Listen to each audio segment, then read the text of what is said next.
What's up? It's Susie from Hey Grill Hey, and today I'm walking you through the easiest and most delicious weeknight chicken breast on your pellet cooker. No brines, no marinades, just seasoning, grilling, a little bit of saucing, and a few tips and tricks that will leave you with the most tender, most delicious chicken breast you can get with the least amount of work.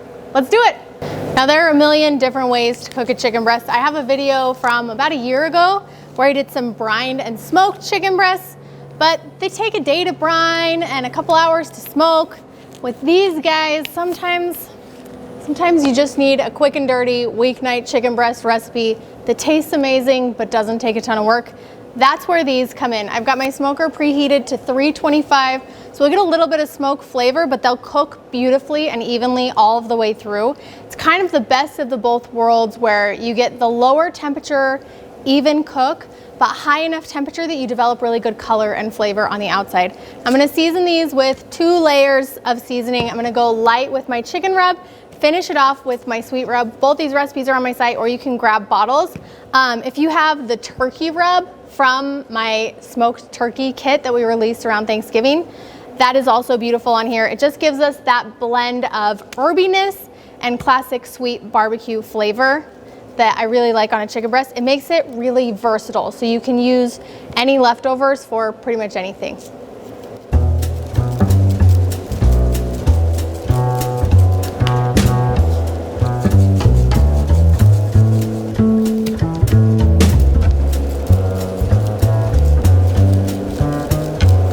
With our chicken seasoned, we're ready to hit the smoker at 325. These are probably gonna take between 30 and 45 minutes total.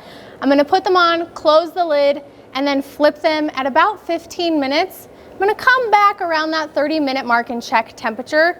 I'm gonna add some barbecue sauce to mine. So once these hit 150 degrees Fahrenheit, I'm gonna baste them with my barbecue sauce and continue cooking until they hit 160.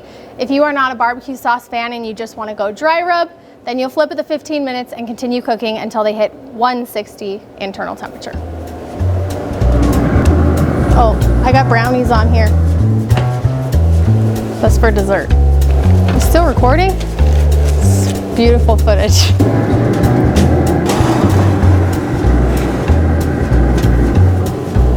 Okay.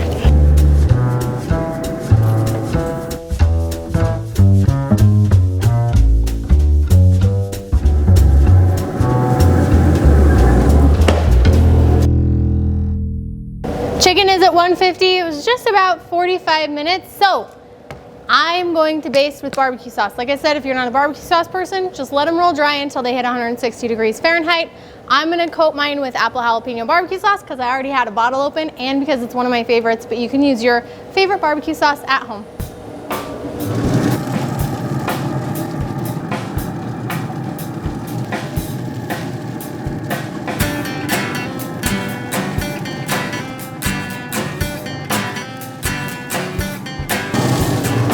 Okay, sauce is on. I'm gonna close the lid and let those roll probably 5 to 10 more minutes until they hit an internal temperature of 160 degrees Fahrenheit.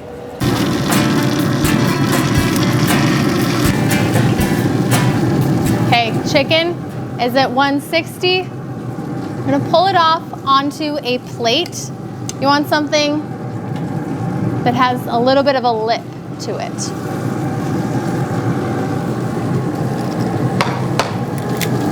I'm gonna cover my plate tightly with foil.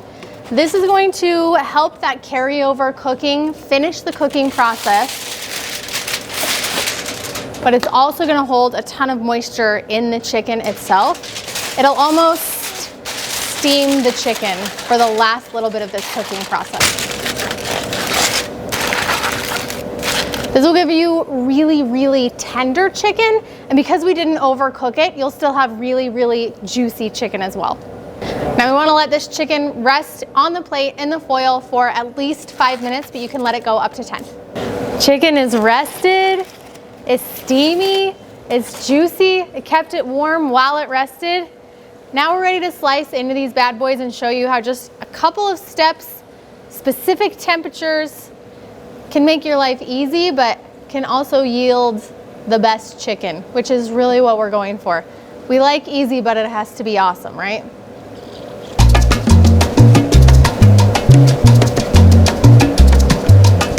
Even at 325, I can actually still see a hint of a pink smoke ring on the outside of this chicken breast.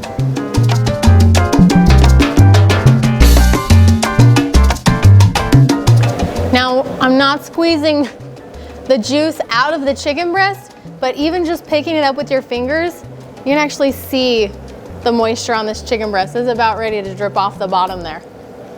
That's juicy chicken, and that really just has to do with cooking temperature, finish temperature, and this wrapped hold and rest at the end.